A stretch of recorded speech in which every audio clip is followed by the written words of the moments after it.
Dios le bendiga a todos, espero que todos se encuentren bien, esperando que se vayan conectando algunas personas. Recuerden que en el día de hoy no tendremos la trivia, pero sí vamos a tener a dos invitados en este Instagram. Nos gozamos y nos deleitaremos gozando, aprendiendo de la palabra del Señor con nuestro pastor Amaurice Antiguo y el evangelista Sneider Villarreal. Que el Señor le continúe bendiciendo a todos. Vamos a añadir a nuestro hermano Sneider, esperando que él se añada aquí a la transmisión para poder iniciar inmediatamente en la materia. Amén. Dios le bendiga, varón, Dios le bendiga. Bueno, sin más preámbulo, mis hermanos, le introduzco a nuestro hermano evangelista Sneider Villarreal desde Colombia, en lo que mi pastor se pone aquí. Bendiciones.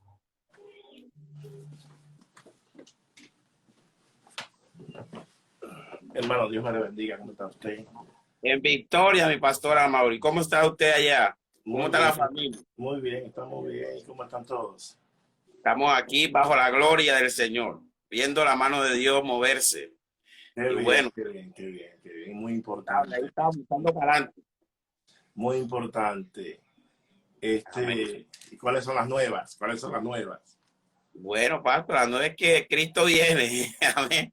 Y que para mí es Bueno, un placer hoy en esta hermosa noche poder contar y poder compartir con usted estos temas de lo que es los temas escatológicos, los últimos tiempos. Hay mucha gente que me ha estado ya escribiendo y se están conectando también para estar ahí atento a lo que el Señor va a poner en su boca, amado pastor Amaury. sí, es muy importante porque en estos tiempos en los cuales nosotros estamos viviendo, son tiempos donde estamos siendo atacados. La doctrina del retorno inminente de Jesucristo está siendo atacada y están surgiendo personas que están forzando la escritura para exponer y vienen con una mente preaprendida. Y cuando usted viene con una mente preaprendida, ya con una mente formada a lo que usted piensa y no a lo que la palabra le enseña, entonces hay problemas. Amén, pastor, así es. Yo creo que necesitamos defender las escrituras, poder poner en contexto a la gente de lo que estamos por vivir y de lo que estamos viviendo también, porque en medio de todo esto, yo creo que hay una corriente humanista donde la gente se está preparando para la tierra y no para el cielo, amado pastor. Eso es, eso es. Entonces uno como ministro de la palabra y que uno, por la gracia y la misericordia del Señor, puede entender lo que enseña la palabra, nosotros en estos tiempos tenemos que convertirnos en verdaderos apologistas, que viene del griego apología, que significa el defensor o darle la respuesta de nuestra fe a aquellos que se oponen.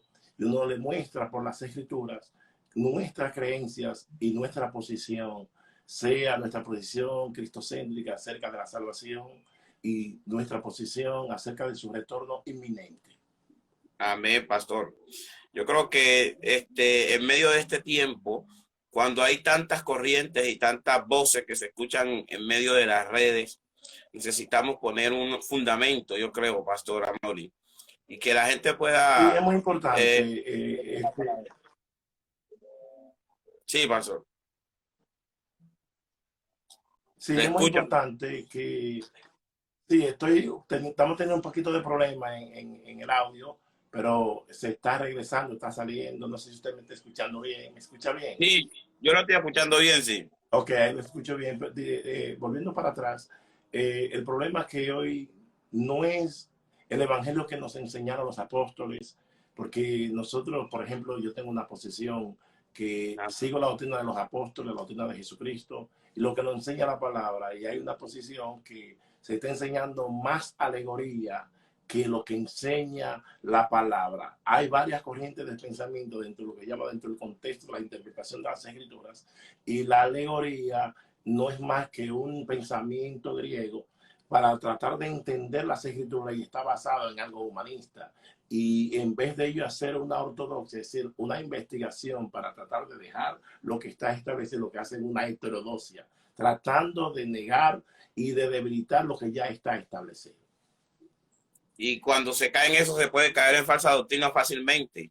Bueno, el que por ejemplo, si el Señor dice que hay un infierno inminente y yo digo que eso es una alegoría, la alegoría, conforme a los alegoristas, y lo que enseña la palabra alegoría, que es una metáfora extendida, lo que enseñan es que lo que aparece en lo literal, lo que está es proyectando una verdad espiritual, en donde cuando nosotros tomamos la palabra literalmente y hacemos los análisis que nos enseña la exposición de la palabra, el análisis léxico-sintáctico, el análisis gramatical, el análisis histórico, el análisis cultural, nosotros entendemos lo que es literal y lo que es espiritual. Cuando hay una alegoría, la interpretamos como tal, pero no podemos alegorizar lo que no es una alegoría.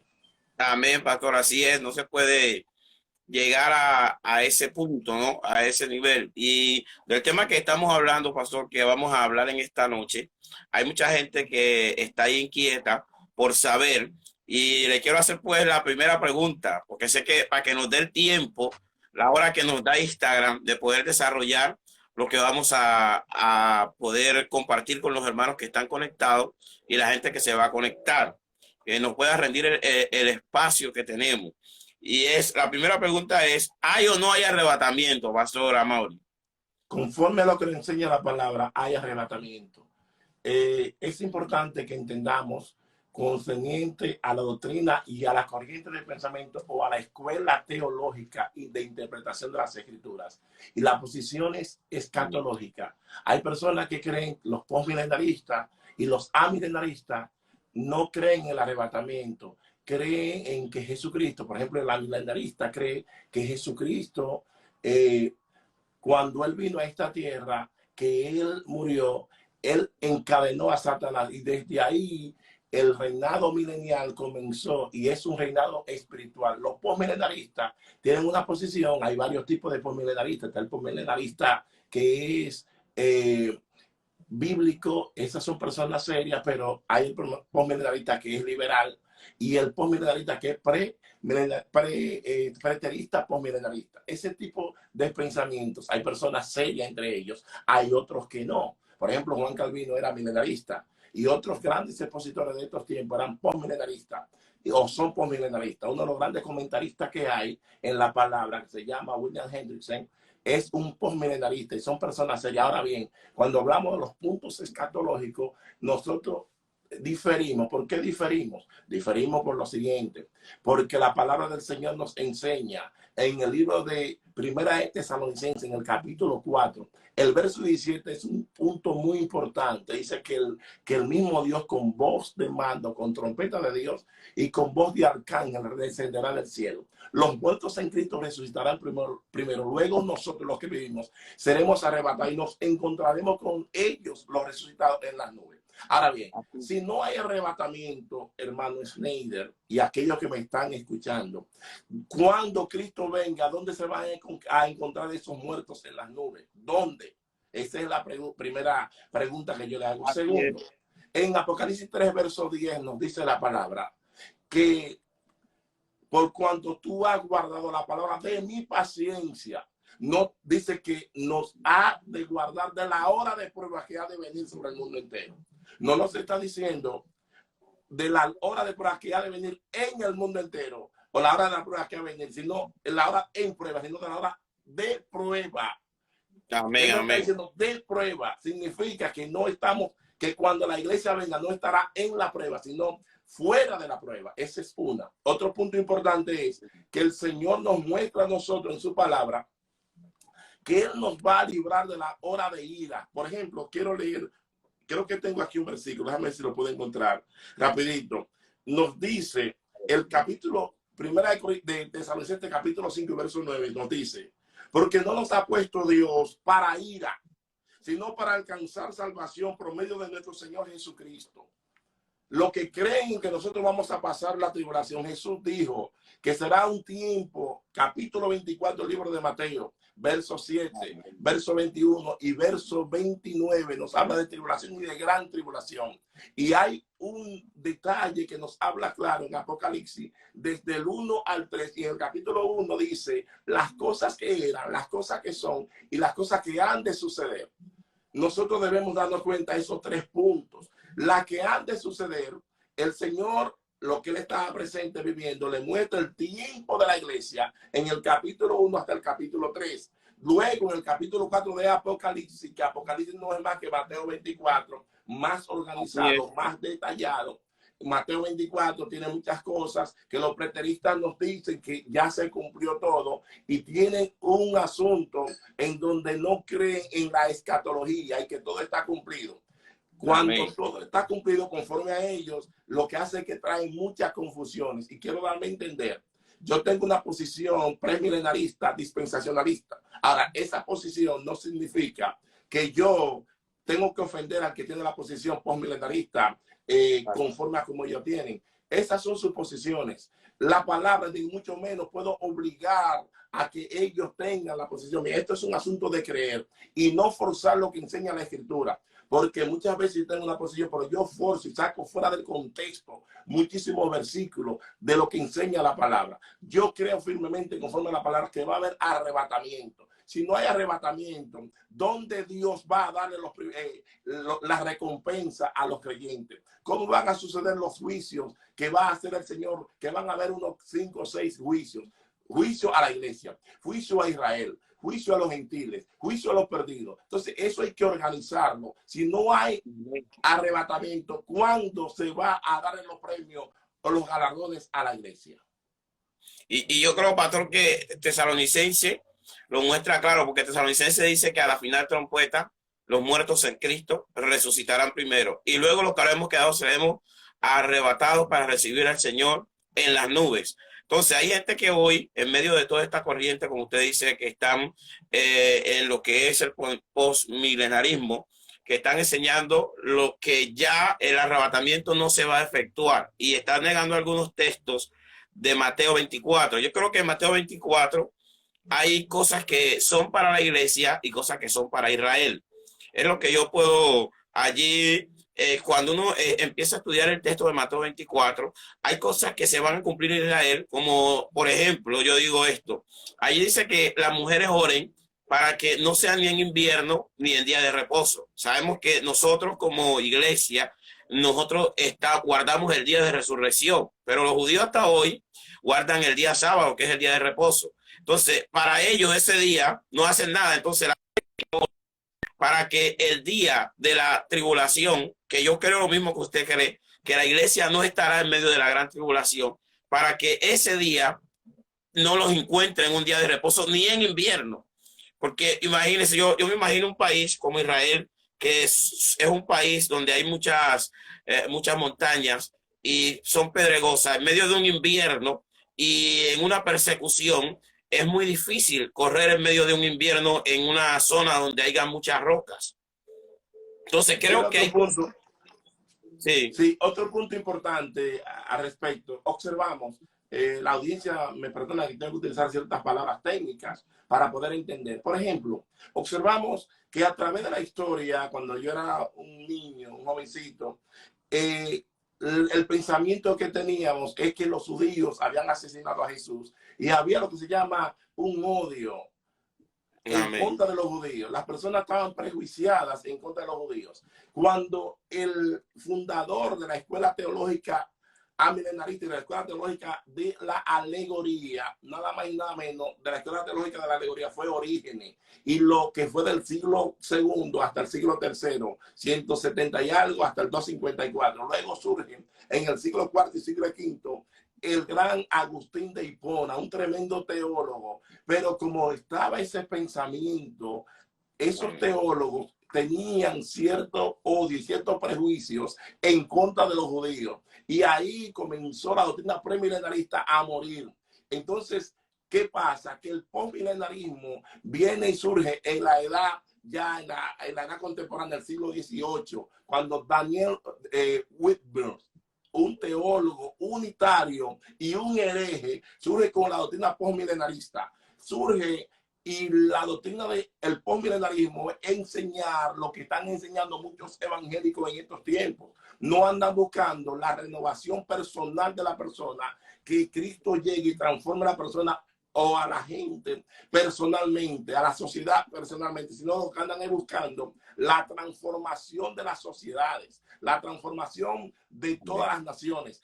pero no lo están haciendo de corazón, sino de transformación por encima de lo que Jesucristo enseñó. Y perdió fuerza en la Primera y la Segunda Guerra Mundial. Pero ahora se ha popularizado y ha comenzado otra vez a surgir. Y hay ahora, se llama la teología, que es la del dominio, que se llama teomanía también. Y esos teólogos liberales y esa teología postmilenarista liberal está enseñando esas cosas, que el reino es ahora. Y existen, no solamente existe, hablamos del reino teocrático de Dios, del reino universal, del reino espiritual, del reino milenario, del reino eterno, y de ese reino, y hay que definirlo conforme a la palabra. Y por eso es que hay tanto problema cuando nosotros queremos espiritualizar todo y decir que la iglesia sustituye a Israel, e inmediatamente nosotros estamos confundidos. Israel, Dios tiene su reloj para Israel y tiene su reloj para la iglesia. Son dos cosas diferentes. Nos habla que nosotros estamos viviendo las 69 semanas de Daniel. No la estamos viviendo.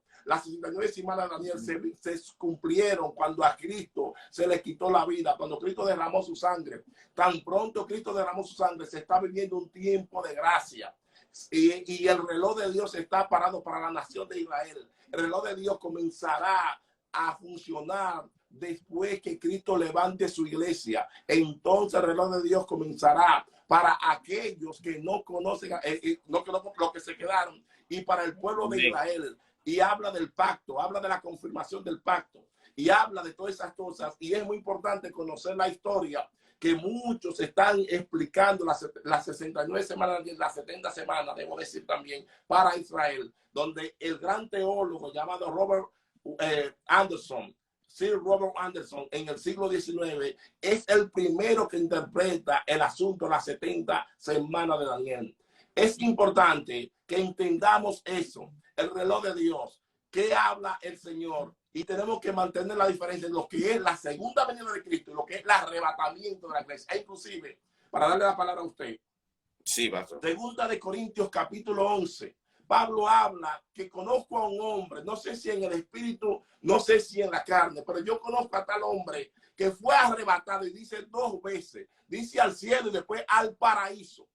Dice, fue arrebatado al tercer cielo, y allá vio cosas que no se le ha revelado a ninguna persona. Y cuando escribe los Corintios en el capítulo 2, dice cosas que ojos no vieron, ni oído han oído, ni ha llegado al corazón de hombre. Son las cosas que Dios ha preparado para los que le temen.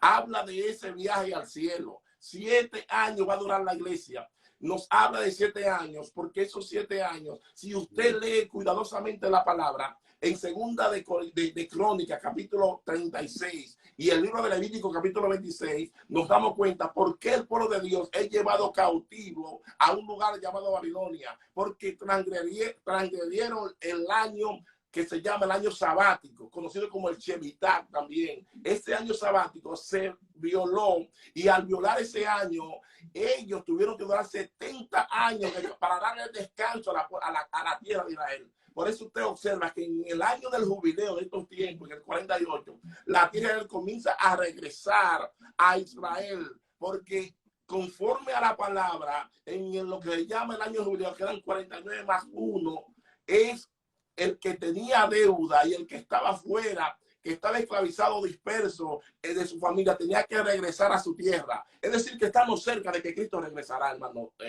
Snyder. Amén, amén. Estamos ya a la puerta del arrebatamiento de la iglesia. Ahora, hay una confusión, Pastor Amaury, también, donde hoy se está diciendo que la iglesia del Señor tiene que regresar a Israel, tiene que tomar las cosas que hacen Israel. Yo escuché a alguien decir que en este tiempo la iglesia debería guardar el día de reposo, porque el Señor nos sacó el día de reposo o sea, que el Señor santificó el día de reposo y descansó en él. Entonces, eso crea, Pastor Amaury, una confusión, porque yo creo en el día de resurrección, que es para la iglesia el primer día de la semana, que sabemos que el primer día de la semana en aquella época, hoy en nuestro día, es el día domingo. Entonces, nosotros celebramos la resurrección, pero se le está diciendo a la gente que la gente tiene que conocer la cultura hebrea, tiene que tomar lo que son las costumbres hebreas. Entonces, se está judaizando a la gente, a la iglesia. Entonces, eso está creando una confusión, pastor, también en mucha gente. Ahora, en Colombia hay un pueblo que se llama Ismina, aquí en Colombia, cerca de donde yo vivo, en el Chocó, que es una tierra del oro, donde hay minas de oro. La gente, hay una iglesia que tiene como uno de sus objetivos es que la gente viaja a Israel. Anualmente la gente viaja a Israel. Hay gente que vende sus casas para viajar a Israel porque ellos tienen la creencia que si van a Israel y pisan la tierra de Israel, la bendición de Dios viene sobre su vida. Cuando nosotros sabemos por la palabra que si uno obedece a Dios, si cumple los mandamientos del Señor, la Biblia dice que nos irá bien, que el Señor bendecirá nuestra vida. Entonces, estas doctrinas se están metiendo sutilmente en la iglesia. Y yo creo lo que le dijo Pablo a Timoteo en el capítulo 4 de Timoteo, en su primera carta. Pablo le dijo a Timoteo, también debes saber esto, que en los postreros tiempos vendrán tiempos peligrosos, porque habrán espíritus engañadores y doctrina de demonios. Entonces, hoy, si la gente empieza a escuchar que tiene que pegarse de Israel, que tiene que saber la cultura de Israel, que tiene que tener un talit, que tiene que tener todos los utensilios que tienen los judíos, la gente tiende a ser confundida. Entonces yo quiero, pastor, también que allá en medio de la audiencia hay un hermano que pregunta que ¿cuándo empezó el postmilenarismo? ¿En qué tiempo empezó? Y también traemos esto de que nosotros como iglesia, hay cosas que sucederán a la iglesia, como usted decía ahora, pastor Amaury, y hay cosas que sucederán a Israel. Porque la palabra dice que el Señor permitió que Israel fuese endurecido en parte para que pudiera entrar a la plenitud de los gentiles. Pero creo que la iglesia y Israel, aunque están conectados, hay cosas que son para Israel y hay cosas que son para la iglesia. Ok, vamos a contestar la pregunta. Es muy importante cuando hablamos de cuándo comienza el postmilenarismo e identificar lo que se llama la doctrina de Israel, la doctrina de la iglesia y los asuntos que quieren judaizar la iglesia e irse al contexto histórico que nos enseña la palabra y lo que le trajo problema al apóstol Pablo, que fue ese tipo de acciones que quisieron judaizar la iglesia. Ahora bien, el postmilenarismo nace y surge en el siglo XVIII, en el año 1700 y algo, por un teólogo unitario llamado Daniel Whitby. Ese Daniel Whitby era un hombre que era acusado como un hereje y comenzó a enseñar de que Cristo, el asunto del reinado milenial, es un asunto espiritual y de que las naciones, y de ahí surgen todas las doctrinas que son liberales, que las naciones tenían que ser conquistadas por toda la iglesia y que la iglesia, hasta que la iglesia no llegara a conquistar todas las naciones, entonces vendría el fin. Cosa que el Señor da los detalles. Ahí comienza la doctrina del postmilenarismo. Y muchos teólogos de estos tiempos serios, como William Hendrickson, era un postmilenarista, comentarista de los número 1. El mismo R.C. Sproul, preterista postmilenarista. El Norman Geisler, un tremendo apologista, era un preterista o es un preterista postmilenarista. Y son hombres que son respetados. Ahora, cuando hablamos de lo que llama la escatología, no es lo mismo estudiar lo que es la soteriología, los asuntos de lo que es la salvación, lo que es estudiar la eclesiología, lo que son asuntos de la administración de la iglesia, entre otros, o la antropología. Pero cuando entramos en escatología, la escatología viene del griego escato, que significa escato significa último y logía significa tratado o estudio de los acontecimientos de los últimos tiempos. Cuando hablamos de escatología, hay escatología general, que es el climax o la conclusión para todas las naciones, la escatología individual, que es lo que nosotros nos debemos de saber, nuestro final, el climax, la conclusión de nuestras vidas. ¿Entiendes? Entonces, todos esos puntos es importante. Los judaizantes, cuando hablamos de los judaizantes, el punto que usted toca, hay personas que quieren rendirle pleitesía a Israel. Y el mismo Señor dijo que iban a hacer comercio con su nombre. Eso es parte de eso. Eso es parte de la apostasía que estamos viviendo en estos últimos tiempos. También es parte de lo que se llama la confusión. Nosotros somos gentiles. El gentil, si nosotros nos damos cuenta que Tito, que era pastor de Corinto, que fue el que se le asignó, el primero que comenzó a pastorear la iglesia de Corintio, dice la palabra que el apóstol Pablo dice, ni aun a Tito, griego, yo lo circuncidé. A Timoteo lo circuncidaron porque Timoteo tenía la mitad, era judía y el padre era griego. Entonces, por asunto ya para mantener lo que se llama, la coinonía, ganarse y ser sabio, Pablo, cuando nos dice eso, el apóstol Pablo lo que hace es que le dice a Timoteo, vamos a circuncidarte con asunto.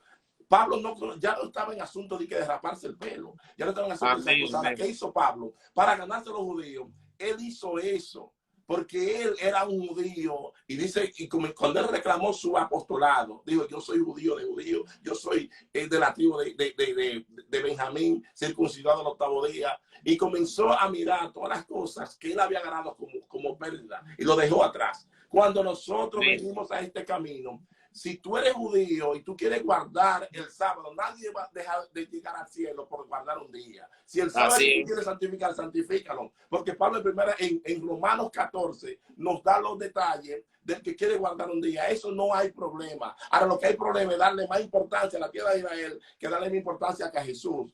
La tierra de Israel son de los judíos. Y esa tierra es una tierra que ellos fue prometido de que ellos iban a regresar conforme a los escritos de los profetas, lo que dijo Jeremías, lo que dijo Ezequiel, lo que dijo Isaías y lo que dijo también el maestro, donde dice de la higuera aprender, cuando dice y cuando nace, cuando comienza a florecer. ¿Qué no está diciendo eso? Cuando algo comienza a florecer es porque ya ha nacido. Entonces, Israel lo que hizo fue que reverdeció en el 48 y de ahí en adelante, del 48, 67, 73, es que comienza a contarse lo que la palabra enseña en Mateo 24, que dice de la higuera aprender y de todos los árboles del campo, que son las naciones.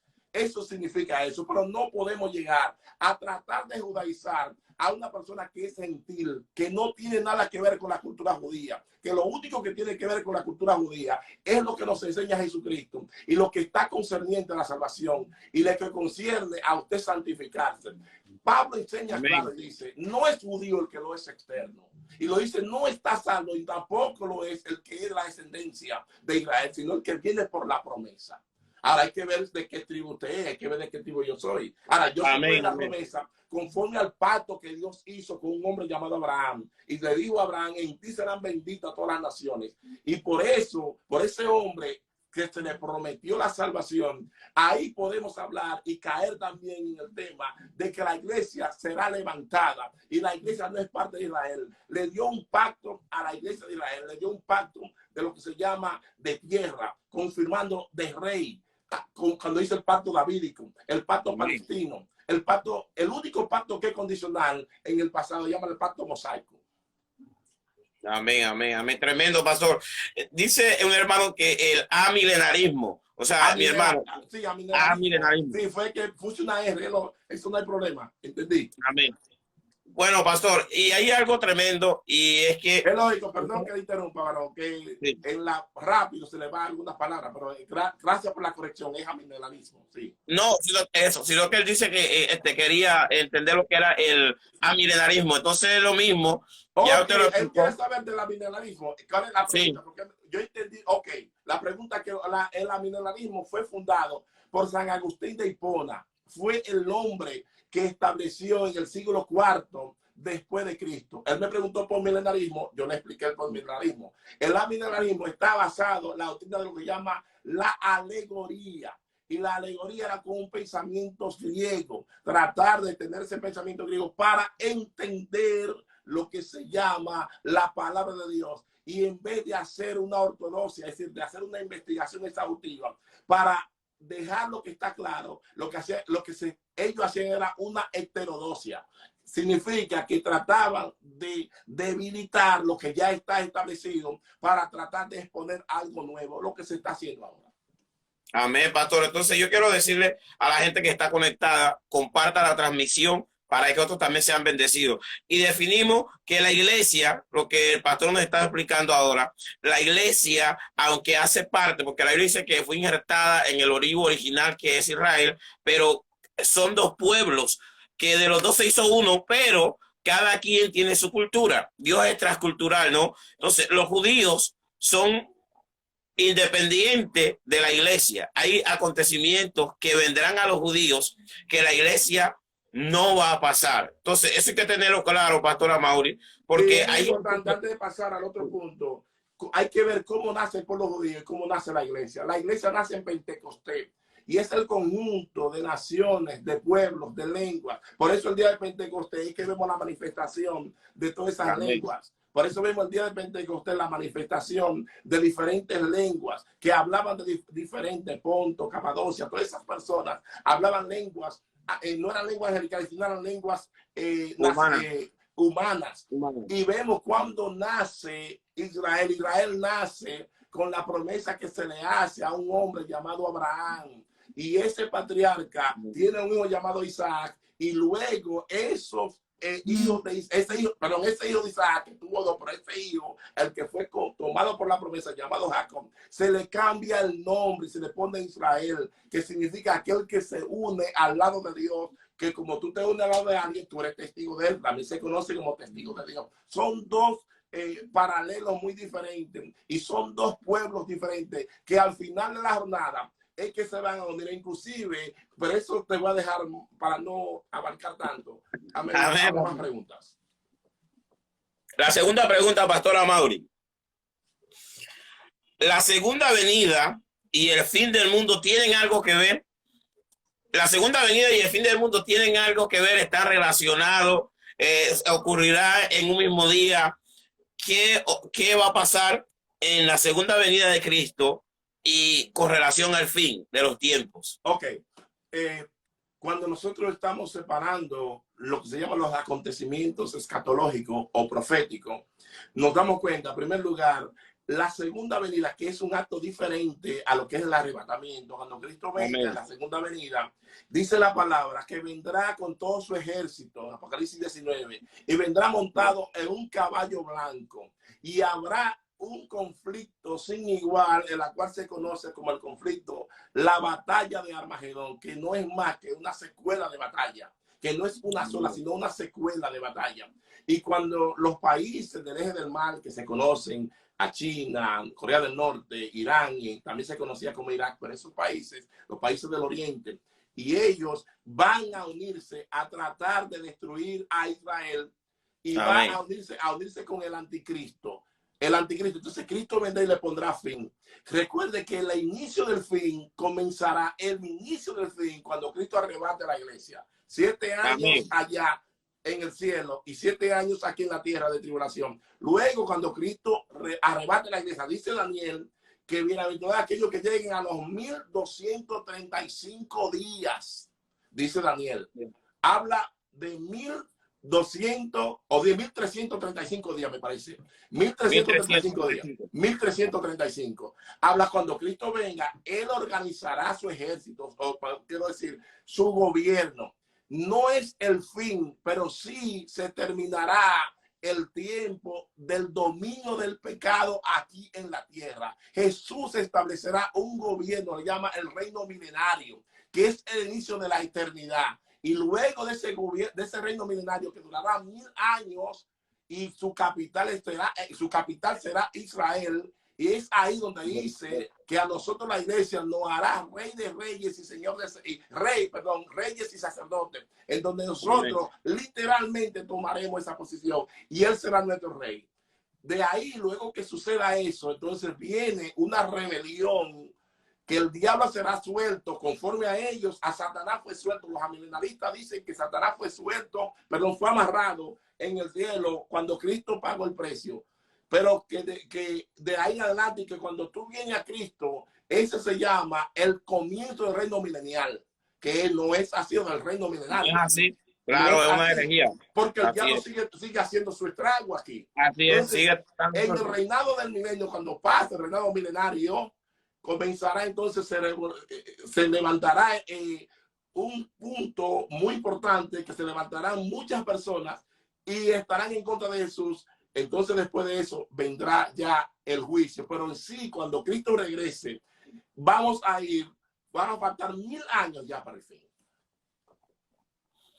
Ah, bueno, ya hay una persona que está diciendo que por qué la iglesia santifica el domingo y no el sábado que está en la Torá, porque nosotros tenemos las escrituras, creo, ¿no? Y la Torá, los judíos, y sabemos que la Torá, pastor, porque yo escucho gente hablando de la Torá, pero la Torá en sí son los 5 primeros libros de las escrituras. Se le O sea, llama sí, Tanakh, al libro bíblico, ajá. al libro de la palabra de los judíos llama la Tanakh, que está compuesto por Torá, libros que son proféticos y los libros que son históricos, esos 3 compuestos. Nosotros los dividimos en 4, ellos lo dividen en 3. Amén, amén. Entonces, hoy, como estamos diciendo ahorita, hay muchas personas que están guardando el sábado. Bueno, como eso no infiere en la salvación, no infiere. Amén, pastor, así es. Y yo creo que la gente está ahí activada. Siga compartiendo la transmisión con otros.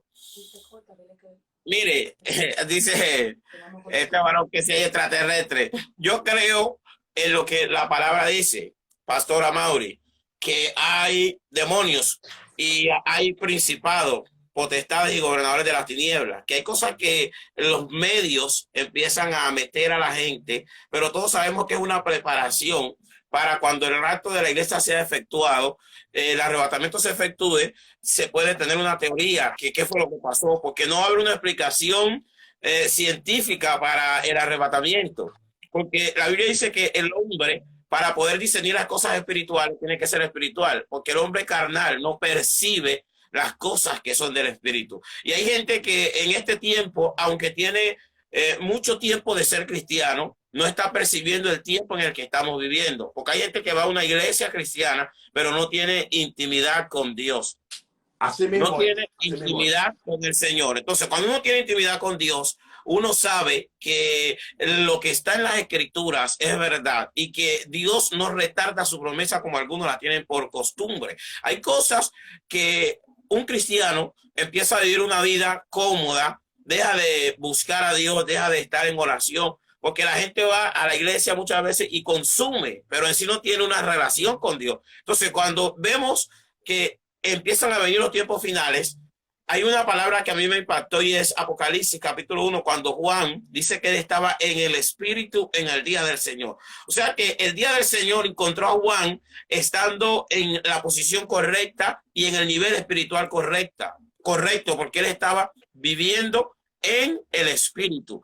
Y allí Jesucristo se le apareció. Entonces, Pastor Mario, vamos para la tercera pregunta. Ok, antes de nada, mi hija me da aquí varias preguntas que también le están haciendo a ella. No sé si, ¿cuál usted tiene? Ahí. Bueno, yo aquí tengo, alguien me pregunta que si hay apóstol. Ok, está bien, eso se le contestará ahora. Una pregunta que yo tengo aquí, pudiéramos seguir ampliando acerca de la opinión que usted da acerca de los extraterrestres, pero eso es una política de los novelistas, de Shirley MacLaine Company, de Albert Pike y de otros apellido Green, que tienen esa doctrina para que cuando el Señor arrebate la iglesia, van a dar la respuesta y decir, esa fue la vibra negativa y se lo llevaron los extraterrestres, porque esas personas no estaban dando la oportunidad a nosotros, para nosotros establecer lo que nosotros queremos. Pero quiero hacer esta pregunta para traerla al panel. Los que se quedan en el rapto, ¿podrán salvarse? Eso dice la palabra, esta pregunta. Conforme a Apocalipsis, conforme en el libro de Apocalipsis, nos habla de que van a haber gentiles y también nos habla por allá el juicio a las naciones en el capítulo 25 del libro de Mateo, en donde el Señor hace juicios a las naciones y le dice en ese juicio que él le contesta a ellos: tuve hambre, me diste de comer, fui forastero y me abrigaste, me albergaste, me visitaste en la cárcel cuando estaba en preso, estaba enfermo, fuiste al hospital. Por cuanto lo hiciste a uno de esos muy pequeños, a mí también me lo hiciste. Eso sucederá, que el pueblo de Dios, los judíos, estarán corriendo, estarán huyéndole al famoso anticristo, a la bestia, al hombre, al hijo de pecado, al inicuo, que tiene diferentes nombres. Eso estarán y cuidarán a los judíos escondidos en lugares donde sean lugares inhóspitos, lugares que no tendrán habitantes, no tienen energía. Ahí yo le doy el consejo a aquellos que no andan bien delante de Dios, que cuando la iglesia sea levantada, voten celulares, voten iPad, voten televisor y salgan corriendo Amén. para los montes, porque si no, no se van a salvar, porque el enemigo tiene todo controlado, todo lo Así es. tiene controlado. Y hay muchos puntos que hablar. Tengo otra pregunta rapidito y le voy a dar el espacio para seguir hablando. Dice, ¿por qué rapto, si no se dice en la Biblia, es igual a arrebatamiento? La palabra rapto es una palabra latín, que significa cuando a alguien lo arrebatan o a alguien le quitan algo a la fuerza y rápido, principalmente a una mujer. La expresión es a una mujer. Y nosotros sabemos que la iglesia es la novia del Cordero y allá en el cielo, cuando se case, se convertirá en la esposa del Cordero. Amén. Amén, pastor. Amén. Bueno, hay alguien que me pregunta ahí que si hay apóstol. Bueno, yo creo por la palabra, que la palabra dice en Efesios que Jesucristo subiendo a lo alto, Efesios capítulo 4, versículo 11, llevó cautiva la cautividad y dio dones a los hombres. Y dice que algunos estableció apóstoles, profetas, evangelistas, pastores y maestros. Yo creo que el ministerio apostólico, que es lo mismo que un misionero, porque apóstol significa uno que es enviado, yo creo que hay apóstoles. Lo que yo no creo es en que muchas veces se manipula este ministerio, ¿no? Como para ser el más grande en la iglesia o entre los ministerios. Porque la Biblia dice que los 5 ministerios fueron establecidos a fin de perfeccionar a los santos para la obra del ministerio. Y yo he tomado el ejemplo de una mano, que cuando todos los dedos de mi mano están unidos, el golpe es más fuerte. Y no tengo, de repente no tengo el peligro de lesionarme un dedo porque todos están unidos. Entonces, si la iglesia trabaja como un equipo, podemos ver la gloria de Dios y la extensión de la palabra más rápido, porque hay gente que ha hecho la obra apostólica, que hizo la obra apostólica porque fueron misioneros en muchos lugares. El caso de Tere Osborne en África, en Japón, fueron hombres que llevaron la palabra del Señor, que murieron estando ungidos, pero que nunca, pastor, se proclamaron apóstol. O sea, siempre tuvieron su ministerio evangelístico, aunque hicieron la obra apostólica. Porque yo creo que hay gente que tiene su llamado, pero el que tiene el llamado es el que muchas veces poco se da golpe de pecho porque sabe que le está sirviendo al Señor. Pero hoy hay se usa en lo que es la palabra apóstol como para poder decir este es el más grande de todos. Y ahí yo creo que entonces está mal Lo que pasa es que esa cuando se emplea el término apóstol, no se emplea el término como un ministerio, sino más bien se emplea el término como un adjetivo calificativo y no se emplea en sí el oficio. Nosotros observamos cómo surge el ministerio apostólico. Desde los tiempos pasados, desde que Jesucristo ascendió al cielo, siempre la Biblia ha registrado de unos falsos apóstoles y registra de 13 apóstoles, a Matías, que se le unge, los hombres lo ungen, no se menciona jamás de Matías. Luego entra Pablo y dice que él fue el último de los apóstoles como un abortivo.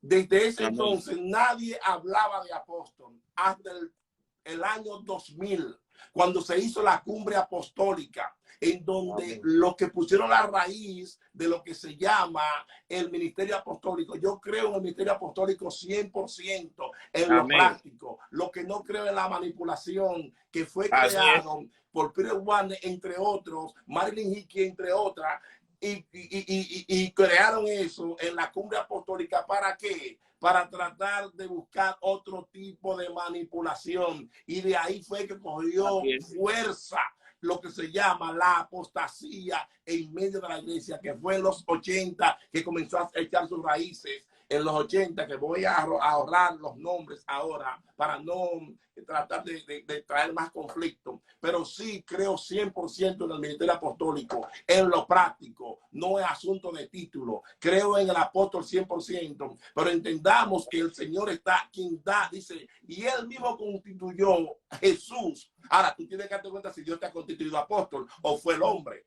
Y esa es una, se dice que él subió, bajó a lo más, a lo más profundo de la tierra. Dice que subió y bajó y trajo dones a los hombres. Él está citando el Salmo 68, que es una cita de lo que hacía el salmista David, de cuando iban y conquistaban y le quitaban los despojos a sus enemigos, traían sus despojos y lo traían y lo regalaban y daban esos dones a aquellos consiervos que peleaban y habían ganado la batalla. Cristo venció al diablo y al vencer lo despojó, y cuando subió a lo alto trajo dones a los hombres, y esos dones él constituyó 5 ministerios. Fue Cristo. Ahora tú tienes que darte cuenta si Cristo te constituyó a ti apóstol. Amén. Así es, pastor. Así es. Yo creo que a cada quien el Señor le hace su llamado, pero lo que no podemos es manipular las escrituras y manipular a la gente. Y yo estoy muy de acuerdo con lo que usted dice, pastor, que este ministerio se ha usado mucho para la manipulación. O sea, lo han usado como un nombre cuando hay una evidencia. Pablo llegó a ser apóstol después de 14 años de ser predicador. Y hay gente que usted ve que se convierte recién y ya dice, no, que me dijeron que era apóstol, pero no ha llegado el desarrollo, a la experiencia, a la madurez para poder desarrollar ese ministerio, porque Pablo paulatinamente empezó como evangelista, pero llegó a ser un apóstol.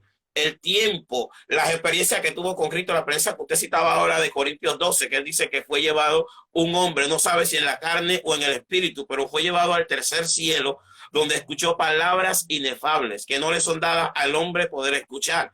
Y Pablo dice que de ese hombre él se gloriaría, pero de él mismo no tiene que gloriarse, porque el Señor le ha dicho, bástate en mi gracia, porque mi poder se perfecciona en tu debilidad. Yo creo que hoy cada hombre que ha sido ungido, entre más humilde seamos, más impacto vamos a tener en el mundo y vamos a poder transmitir mejor las escrituras. Entonces, pastor, hay más preguntas. Aquí también de este lado hay algunas que se contesta rápido, pero también observamos, quiero decir, cómo Jesús trabajaba. Si tú eres un apóstol de Jesús, tú no maldices cuando a ti se te contradice, porque Jesús nunca maldijo a los fariseos, ni cuando lo contradecían comenzaba a maldecir. Eso es lo que Pablo dice, eso es lo que Pedro dice. Al contrario, todo se lo dejaba al Señor y venció al mundo. Jesús ni siquiera nunca escribió un libro. No estoy hablando que el escritor está mal, ni que el ministerio apostólico está mal. Ahora, estoy de acuerdo con el ministerio apostólico práctico, y Jesús es el ejemplo a seguir. Ahora, cuando Jesús nunca estaba declarando ni estaba diciendo cosas que iban en contra de lo que enseña la Escritura, todo iba conforme a la Escritura. Nunca Jesús contradijo los escritos de Moisés. Todos los escritos que Moisés habló, Jesús lo apoyó y nunca lo contradijo. Tengo varias preguntas aquí, voy a hacer la primera. Dice, ¿cómo será manifestada la Nueva Jerusalén? Una pregunta, hermano Schneider. Una pregunta. Dice que ¿cómo será manifestada la Nueva Jerusalén? Apocalipsis no da claro el detalle. Yo lo voy a dejar para que usted la conteste. Apocalipsis nos muestra claro, porque Apocalipsis dice que descenderá del cielo la Nueva Jerusalén, que habrá cielo nuevo y tierra nueva. O sea, ahí en Apocalipsis, ahí se voy a buscar del postmilenarismo, ahí se cae inmediatamente. Porque amén. Es aquí. No, porque la Biblia dice que la Nueva Jerusalén descenderá del cielo, y tenemos que ver que Apocalipsis es un libro que nos habla de que a cada persona, cuando Jesucristo lleve a su iglesia, le dice la palabra que le dará una piedra y tendrá un nombre y tendrá una casa. Y Juan dice que él vio calle de oro y mar de cristal, pero también Juan dice que vio que la Jerusalén celestial descenderá de los cielos y habrá cielo nuevo y habrá tierra nueva. Entonces, así se va a manifestar. Será yo creo que según la Biblia y Apocalipsis, un lugar espiritual, pero que se va a manifestar en lo físico, porque la Biblia dice que lo que se ve fue hecho de lo que no se veía. Todo lo que nosotros vemos hoy ya estaba creado en el mundo espiritual, solo que hoy estamos viendo la manifestación de eso que había sido creado en el mundo espiritual. Y un ejemplo de eso es lo que dice Apocalipsis acerca de la Nueva Jerusalén. Yo creo que de esa manera se va a manifestar. Pastor, alguien allí dice que los versículos donde se habla de apóstol, y el versículo es Efesios 4:11. Ahí está el libro de Efesios 4:11, habla de lo que es el ministerio, los 5 ministerios. Entonces, de esa manera se va a manifestar la Nueva Jerusalén. Descenderá del cielo. Y dice la palabra del Señor allí que habrán 12 piedras y habrán 12 puertas. Las 12 piedras son las 12 tribus de Israel, las 12 puertas, los nombres de los 12 apóstoles del Cordero. Entonces, ahí nosotros vemos. Ahí no vemos que hay 18, ni 14, ni 20. No, no. Hay 12. Entonces, ¿cuántas tribus había en Israel? Habían 12. Y hubo una que se subdividió en cuántas. Quedaron 3 subdivididas. Una se subdividió en 2 más. Efraín y Manasés. Y José. Pero no aparece, después aparece José. Entonces, la palabra es clara, es específica. Nosotros tenemos que observar eso. Ahora, hay una pregunta, le voy a dar la próxima a usted, que me hacen, la hija mía me trajo el escrito, en donde preguntan quién es Abadón y quién es Apolión. ¿Quién es Abadón y quién es Apolión? Algunos dicen, hay algunos que tienen la doctrina de que Abadón y Apolión son 2 demonios, o es un demonio porque es el mismo nombre. Abadón es el nombre que se le da en hebreo, y Apolión es el nombre que se le da en griego, pero es el mismo. Algunos dicen que es un demonio más fuerte que Satanás. Alguien me dijo eso, digo, bueno, más fuerte que Satanás hasta ahora, porque si no, Jesucristo no hubiera vencido al diablo, ¿no? Entonces, él no ganó. Entonces, Apolión es otro nombre que se le da. Dice que él es el príncipe de los demonios, que tenían por jefe a Apolión. Algunos dicen, algunos especialistas dicen, como John Macato, entre otros, que Apolión era un demonio fuerte de la mano derecha de Satanás, que estaban esperando el día y la hora. Otros dicen que es un nombre que se le da al diablo. Usted deduzca. Recuerde, mis hermanos, que nosotros es lo que Jesucristo nos revela. No podemos ir más allá. Esa es la respuesta que tengo. Bueno, yo creo, pastor, que tiene que ser el mismo Satanás. ¿Por qué? Porque sabemos que no hay un demonio más fuerte que Satanás, porque si no, Jesús no lo fuese vencido, como usted dice, pastor, porque si no, todavía estuviera reinando o gobernando las tinieblas. Entonces continuamos con la tercera pregunta, pastor. Amén. Continuamos con la tercera pregunta, que es: cuando Dios nos juzgue al mundo en el cielo, y se hará delante de todos y nos dará vergüenza eso, a la gente le dará vergüenza por las cosas que hizo en la tierra antes de conocer al Señor, o la gente que sea juzgada, porque será descubierto todas las obras que la gente hace. ¿Qué puede decir de esto, pastor Amaury? Bueno, usted habla del cielo. En el cielo la palabra enseña que no entrará nada inmundo allá en los cielos. Es claro, en la doctrina, la teología que el Señor nos enseña. En el cielo no se juzgará pecado. Habrán juicios, los juicios que se hacen allá en el cielo, sí, lo que nosotros hicimos mal a conciencia mientras estamos ya en el Señor. No se juzgará nada antes de usted llegar a Cristo. El juicio que se hará en el cielo se llama el juicio a la iglesia para la recompensa. Recuérdese que los dones no dan salvación, los dones lo que dan es recompensa. Se juzgará cómo los dones usted lo usó. ¿Qué forma? Las parábolas, el Señor nos enseña las parábolas, y hay un tipo de parábola, llama parábola de juicio. En esas parábolas de juicio hay personas que usaron, por ejemplo, en la parábola de las minas, en la parábola de los talentos, en la parábola de los denarios. Ahí, por ejemplo, la parábola de los denarios, ahí el Señor juzga conforme a cómo tú usaste el tiempo. Eso se llama el juicio a cómo usaste el tiempo. Aunque al final observamos que es para salvación. Ahora, si nosotros estamos haciendo las cosas como se deben de hacer, si lo estamos haciendo bien y estamos armonizados, estamos contentos esperando al Señor. En la parábola de los talentos no se juzga a los talentos, sino el uso, cómo tú usaste los talentos, y que el mismo que el de las minas. Entonces, esas son palabras. Una es para juzgar la calidad y otra es para juzgar la cantidad. Entonces, sí, déjame ver si encuentro un verso al respecto. Que, hay un texto que yo tengo aquí que es Apocalipsis 20, 11 y 12. Sí, déjeme leer este para que usted lea inmediatamente, le dé fuerza. 1 Corintios 4, 1 al 5 nos habla de nuestra conciencia. Romanos 2:17, perdón, aunque ese es un juicio ya que tiene ciertos parámetros, pero sí nos habla de que nosotros, de cómo nosotros vamos a ser juzgados por nuestra conciencia. En el 1 Corintios 13 nos habla esos puntos, perdón, 3 en el 4, pero aquí observo lo que dice Juan, en 1 de Juan, capítulo 2 Sí. y versos 28 y 29. Nosotros sí vamos a, lo que hemos hecho mal aquí en la tierra y lo que continuamos haciendo mal, vamos a ser avergonzados allí en los cielos. Nos dará vergüenza cuando Amén. estemos delante del Señor. Dice así: y ahora, hijitos, permaneced en él, para que cuando se manifieste, oiga, que cuando se manifieste, tengamos confianza. ¿Qué te quita la confianza? El no andar bien delante de Dios.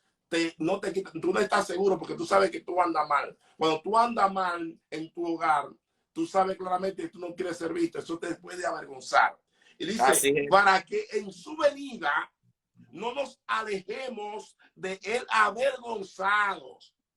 Si sabéis que él es justo, sabed también que todo el que hace justicia es nacido de él. En otras palabras, el que hace, el que tiene a Dios primero en todo, el que siempre piensa en Dios, que Dios lo está mirando, no quiere que cuando él se manifieste, que cuando él venga en su venida, lo encuentre a él avergonzado. En otras palabras, cuando seremos juzgados allí en el cielo, no seremos juzgados para condenarnos, sino más bien será un juicio que, si usted hizo lo bueno, se te va a sumar recompensa. Si hiciste lo malo, se te va a restar. Lo que se va a disminuir. Y eso entonces se va a usted, le va a dar vergüenza.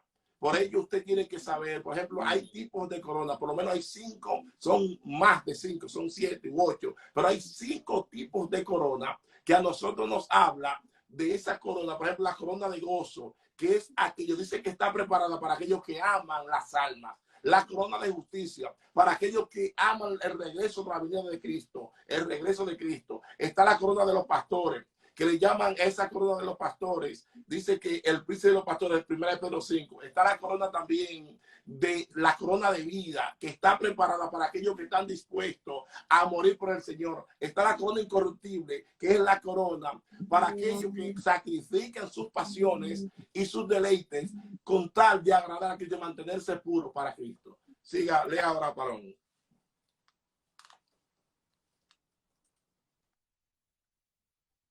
Bueno, aquí en Apocalipsis 20, 11 y 12 dice, luego vi un gran trono blanco y alguien que estaba sentado en él. De su presencia huyeron la tierra y el cielo sin dejar rastro alguno. Vi también a los muertos grandes y pequeños de pie delante del trono. Se abrieron unos libros y luego otro que es el libro de la vida. Los muertos fueron juzgados según lo que habían hecho conforme a lo que estaba escrito en los libros. Ahí dice que los libros fueron abiertos. O sea, se abrieron los libros. Apocalipsis, estoy leyendo la versión, nueva versión.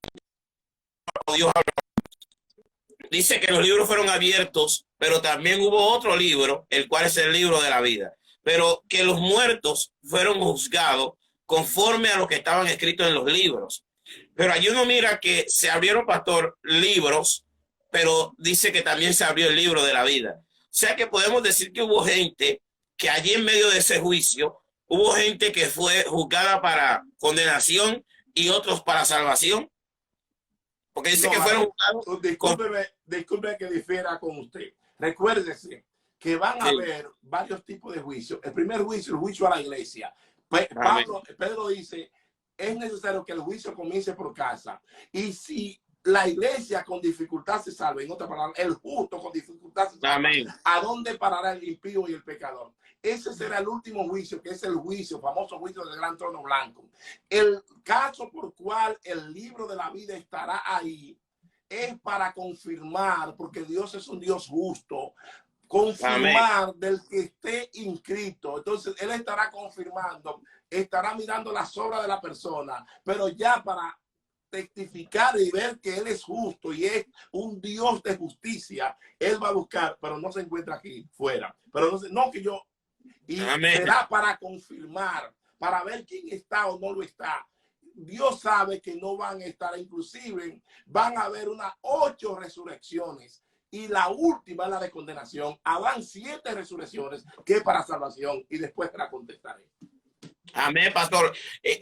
Ahí alguien dice que cuál es dice, ya en el juicio tendremos temor, porque, ¿por qué digo, si ya sabríamos que ya somos salvos, cuál es el propósito del juicio para, dice para los, pero no dice más?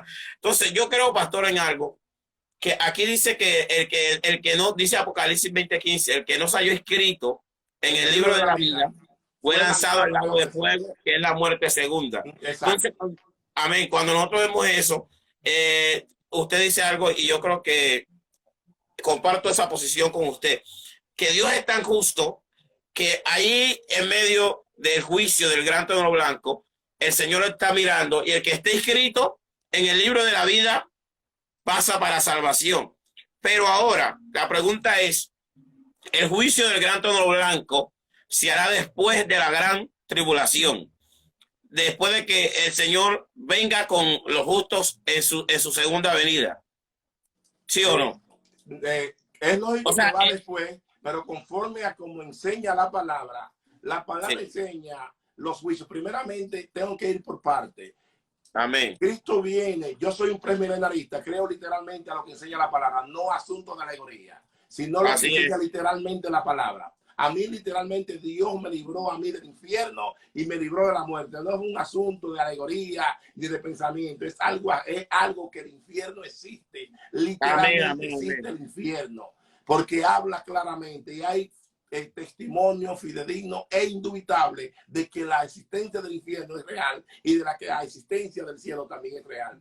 Los juicios son de la siguiente manera. Primer juicio que Dios hace, lo hace a la iglesia cuando levanta a su pueblo. Al levantar a su pueblo, todos los gobiernos para establecer su gobierno, prepara su gabinete, prepara todo su quién va a ocupar en X lugar, en X lugar, en X lugar. Y allí en el cielo se le dará a cada uno de los que protagonistas que son hijos de Cristo, hijos de Dios y que han recibido a Jesucristo, que son el cuerpo y la novia de Cristo, que allá se le estará celebrando la ceremonia y casándose a la iglesia literalmente. Entonces, cuando Cristo regrese a esta tierra, Jesús tiene que hacer una depuración. Lo que pasa es que muchas veces tomamos y todificamos lo que enseña la palabra y no lo escudriñamos. En Mateo 24 dice que el uno será tomado y el otro será dejado. Lo que está diciendo el Señor, que el que será tomado puede tomarse de 2 puntos. Pasará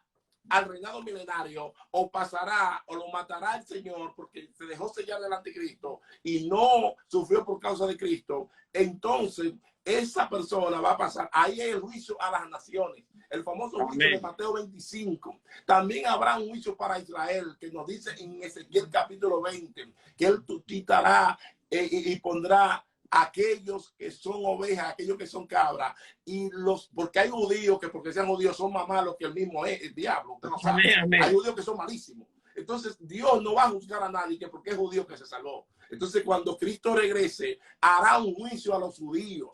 Y el que murió, el que estuvo dispuesto a recibir, recuérdese que dice la palabra que él va a derramar el espíritu de gracia. Y que él va a poner la ley en el corazón en Jeremías 31:31. Y por allá dice en Joel 3 que él pondrá, él transformará los labios. Ninguna persona que no haya nacido de nuevo puede tener un labio transformado, puede adorar a Cristo, puede alabar al Señor. Y entonces, cuando él regrese, muchos de los judíos dirán, ¿y esa herida dónde la hicieron? ¿Dónde te la hicieron? Y él contestará, me la hicieron en las casas de mis amigos. Entonces, esos 2 juicios mal de la iglesia son 3. Y luego viene el juicio, que es el juicio después de 1000 años, que es el famoso juicio del gran trono blanco, que ahí es que ya el Señor, el que sea juzgado en ese juicio, es para condenación, no es para salvación. Amén. Amén. Pastor, hay 2 preguntas y yo quiero contestar una y usted contesta la otra. Yo quiero contestar a alguien pregunta que ¿qué debe hacer una persona que no es cristiana? Entonces, ¿qué debe hacer una persona que no es cristiana? En el libro de Romanos, capítulo 10, verso 9, dice que con el corazón se cree para justicia, pero con la boca se confiesa para salvación. ¿Qué debe hacer usted que no es cristiana, que está ahora en sintonía de esta transmisión. Debe de recibir a Cristo en su corazón. Ahora, Lucas, el capítulo 2, el versículo 8 y 9 dice, les aseguro que a cualquiera que me reconozca delante de la gente, también el Hijo del Hombre lo reconocerá delante de los ángeles de Dios. Pero al que me desconozca delante de la gente, se le desconocerá delante de los ángeles de Dios. El 12, el 12, no el 13, el 12. ¿Usted leyó el 12? 12. Sí. Ok. Entonces, Lucas 12, 8 y 9. Entonces, si usted no es cristiano, necesita recibir a Cristo en su corazón, caminar con Cristo y abrir la puerta de su corazón para que el Señor transforme su vida. Es la única manera de recibir a Cristo. Alguien dice que, ¿qué pasa con las personas que no creen en el arrebatamiento? ¿Qué le pasa a la gente? ¿Se va o se queda? Pues la Biblia dice, yo creo, pastor, y esa es para usted esa pregunta. Pero si yo no creo a algo, es lógico que porque yo no crea algo no significa que no existe. Así es.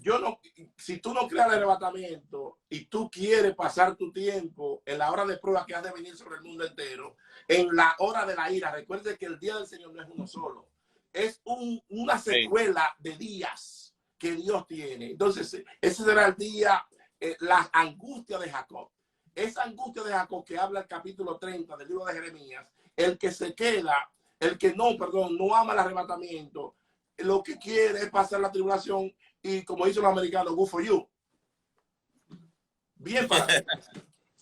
Amén, amén, amén. Entonces, ahí está la respuesta. Si usted lo cree, porque también la Biblia dice que es por fe, ¿no? La salvación se recibe por fe. Entonces, si nosotros... todo lo que está escrito en la palabra es por fe. Es lógico que tenemos que tener un espíritu dócil y aparte de eso, no es que nosotros entendamos la letra, sino más bien que el espíritu de la palabra, nosotros estemos con el espíritu de la palabra y que estemos dirigidos por él conforme a lo que sale del corazón de Dios, a lo que Dios está proyectando, no a lo que nosotros queremos creer y a lo que forzamos, sino a lo que Dios proyecta. Es lo que nosotros debemos de creer. Amén, pastor. Hay alguien ahí que dice que, creo que voy a leer bien para poder responder, para no equivocarme. Dice, en 1830 trajo ese susto para atraer las masas y manipular, dice. Pero yo creo en esto. Pero es importante que hable del contexto porque es como él está exponiendo esa pregunta, pero es como una continuación. Si no sé los textos, el texto anterior, es decir, la idea anterior, no puede entender la pregunta, no podemos entender la pregunta. No la podemos entender, pero yo me imagino que se refiere a lo que tiene que ver con el arrebatamiento o el arrebatamiento. Porque hay personas que creen que es que se le está metiendo susto a la gente. No es que se le esté metiendo susto, es que tratamos que usted pueda caminar conforme a la palabra y pueda preparar su corazón. La Biblia dice que donde está el tesoro del hombre, allí estará su corazón. Y lastimosamente, Pablo, yo creo que a los corintios le cita, a los gálatas, Pablo le dice que después que empezaron en el espíritu, terminaron en la carne. Y a mí me da tristeza, pastor Amado, y lo digo con todo temor en este tiempo, ver que la iglesia empezó en el espíritu, pero hoy está terminando en la carne. La iglesia del Señor a nivel mundial, no solo en Colombia, a nivel mundial. Yo he estado casi en 18 países y he visto eso, que la iglesia a nivel mundial se ha vuelto muy materialista. O sea, la gente está viviendo en un materialismo terrible y se ha dejado de ver la gloria de Dios como se veía tiempos atrás. ¿Por qué? Porque no se está buscando a Dios con la pasión que se buscaba antes. La gente cree que con una ofrenda puede solucionar los problemas que hay en casa. Y hay que honrar a Dios, pero no podemos dejar de cumplir los principios, no podemos dejar de buscar a Dios. Hay gente que piensa que si lleva una ofrenda a la iglesia, sus problemas son resueltos. Y hay cosas que Dios permite en la vida de un hombre para formarlo. Pero nosotros tenemos que cumplir nuestra responsabilidad. Entonces, yo creo que nos tenemos que preparar para el arrebatamiento, porque una de las señales también que hay del arrebatamiento es que Tesalonicenses dice que no vendrá sin que antes se manifieste la apostasía. Entonces, cuando nosotros vemos todo esto en el libro de 2 de Tesalonicenses capítulo 2, vemos hoy que el Señor no se va a manifestar hasta que no se manifieste la apostasía. Ahora, estamos en un tiempo de apostasía hoy, porque apostasía es negar la fe, negar la fe. Y hoy la gente está negando la fe. Hay personas que están viviendo. Yo he escuchado a alguien decir que usted se puede casar con alguien que si no es la persona que Dios trajo a su vida o su alma gemela, usted delante de Dios no está casado. Entonces ahí eso lleva a que las personas empiecen a vivir en un libertinaje, porque dice que el Señor, lo que uno firma para Dios no es un matrimonio, sino cuando se unen dos personas. Entonces, cuando uno mira esto, uno puede decir, es peligroso esto que se está introduciendo en la iglesia. Lo que pasa es muy es que, peligroso. oiga, ¿qué pasa, mi hermano?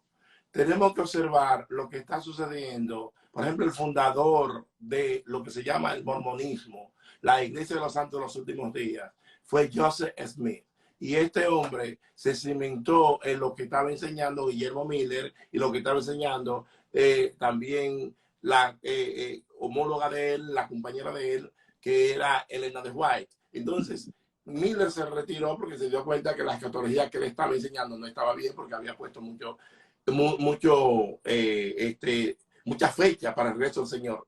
¿Qué pasa, mi hermano? Que cuando nosotros queremos enseñar eso de alma gemela, de las ánimas, como enseña la iglesia tradicional, y enseñar esas cosas, ¿qué pasa? Que nosotros, sin darnos cuenta, estamos enseñando ocultismo y las herejías, la apostasía. Casi todos eran cristianos y abandonaron la fe, abandonaron el origen y se convirtieron en imitadores. La herejía significa imitar algo que no es original, hacer algo Amén. que no es original y abandonar la fe.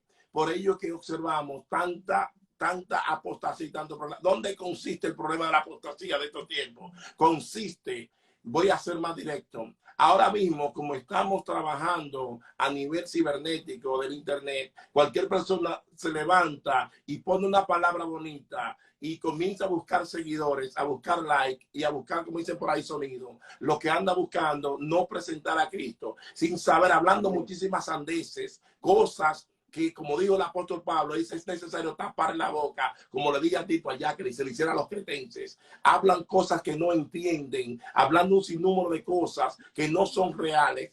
Entonces, ese problema se presentó en una ocasión cuando Moisés tenía líderes que no servían, cuando el problema de la inmoralidad con los moabitas, dice la palabra que Moisés vino ante la presencia del Señor para tratar de resolver el problemita también que existía, la serpiente ardiente que estaba acabando con el pueblo, y le dijo al Señor, reúneme a todos los líderes y ahórcamelo a todos. Lo que pasa es lo siguiente, que ahora cualquier persona comienza a hablar cosas y lo que se está enseñando es mucha rebeldía desde los altares y no se está predicando fundamento bíblico, no se está predicando fundamento, nada es nada. El fundamento que te lleva al cielo no es profundidad, es fundamento. Por eso el Señor dice que serán enseñados por todos cuando el Espíritu Santo se manifieste en el corazón de uno. Una persona Amén. Que tiene a Cristo no tiene que profundizar. Es importante crecer y profundizar en Dios, pero no todos tienen la mente que tienen a otros, que algunos tienen una mente intelectual, una mente que se puede expandir ese músculo, el cerebro, y Dios le abre el entendimiento. Pero hay otros que Dios les priva el entendimiento. Entonces, Dios no anda buscando que ninguno de nosotros entendamos o no entendamos. Somos todos iguales. Pero estos líderes de ahora, los que están manipulando mucho, inclusive Amén. Cuando uno no está de acuerdo con sus exposiciones, hasta maldicen. Amén. Así, pastor. Y una cosa que hay alguien escribió que vio un like que la dejó traumada. Entonces yo le quiero decir a esa persona, la Biblia dice que Dios no es Dios de confusión. Entonces, si hay algo... No entendí, varón, diga otra vez. Dice una persona que está en el live, que vio un live hablando acerca de lo que era alma gemela y quedó traumada. Entonces, cuando uno ve esto, yo le quiero decir que Dios no es Dios de confusión, porque el Señor no, o sea, un predicador no puede traer una enseñanza para confundir a la gente y para traumarla, sino tiene que traer una enseñanza para edificación. Y esto se está enseñando. ¿Y qué está haciendo esto, pastor? Imagínense que una persona tenga dificultad con su pareja, que en medio de esa dificultad, porque los matrimonios pasan por muchas etapas, los que estamos casados, sabemos que el matrimonio pasa por muchas etapas, pasa por muchas situaciones. Entonces, que en medio de una situación ya la persona diga, no, es que esta no es mi alma gemela y voy a separarme porque delante de Dios no estoy casado. Delante de Dios nunca me casé. Ahora, eso puede llevar a que muchas personas, sea la excusa de muchas personas para tomar una decisión y poder romper, sea un hombre o una mujer, romper con la persona con la cual convive hoy. Y yo creo que necesitamos esperar en Dios. Hay cosas que Dios va a hacer y que uno tiene que esperar que Dios la haga. En lo que estamos hablando de la persona que preguntó que qué debe hacer, que le respondí ya, que es buscar a Cristo y recibir a Cristo. Hay un texto en Timoteo, segundo libro de Timoteo 4:8 dice, por lo demás, me está guardada la corona de justicia, la cual me dará el Señor juez justo en aquel día, y no solo a mí, sino también a todos los que aman su venida. Entonces, yo creo que nosotros, Pastora Mauri, amamos la venida del Señor. Eso es, hay una corona especialmente para aquellos que aman su venida. Se llama Amén. la corona de justicia. Amén. Nosotros amamos su venida y estamos esperando que el Señor nos honre, nos lleve a su presencia. Entonces yo le quiero decir a la persona que está ahí, no se deje confundir. Es un tiempo que nosotros como hijos de Dios y usted que está buscando al Señor pueda ir a la presencia de Dios. Porque si es algo que te está confundiendo, no viene de Dios. Porque Dios no nos confunde. Ahora, pastor, vamos avanzando. No sé si usted tiene alguna de las preguntas que han hecho. No, coge. Ay, usted, meta mano. Amén. Porque para ir avanzando, voy a mirar aquí, pastor. Dice, ¿cuál es el todo Israel que será salvo? Ah, ya, cuando la Biblia dice que, y después de esto todo Israel será salvo. ¿A qué se refiere eso, pastor? Es claro cuando dice, y después de esto, todo Israel será salvo. Después del proceso, está hablando en Romanos capítulo 11, me parece. Romanos capítulo 11, Romanos capítulo 9, el apóstol Pablo está definiendo la diferencia en lo que es Israel y lo que es la iglesia.